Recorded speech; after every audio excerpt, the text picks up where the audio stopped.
اب رخ کرتے ہیں پتوں کی کا، جہاں پر تحصیل ہیڈ کوارٹر ہسپتال انتظامیہ کی نااہلی کھل کر سامنے آنے لگی۔ شفا دینے والا ہسپتال بیماریاں بانٹنے لگا۔ اس بارے میں مزید بات کرتے ہیں سیٹھ عابد سے۔ جی سیٹھ عابد، تفصیلات سے آگاہ کیجیے۔ جی بالکل، پتوں کی تحصیل ہیڈ کوارٹر ہسپتال میں انتظامیہ کی نااہلی کھل کر سامنے آ گئی۔ شفا دینے والا ہسپتال بیماریاں بانٹنے لگا۔ ہسپتال میں استعمال ہونے والا سامان کھلے آسمان تلے خراب ہونے لگا۔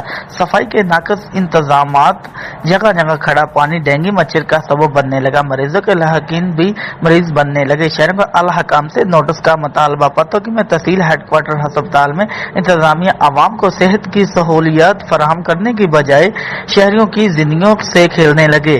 ایمرجنسی وارڈ کے سامنے پانی، گائنک وارڈ کے سامنے پانی والے نلکے کے پاس کھڑے پانی سے ڈینگی مچھر پیدا کرنے کا سبب بھی بننے لگا، جبکہ ہسپتال میں استعمال ہونے والی نئی اشیاء، ویل چیئر، اسٹریچر وغیرہ کھلے آسمان تلے خراب ہونے لگے۔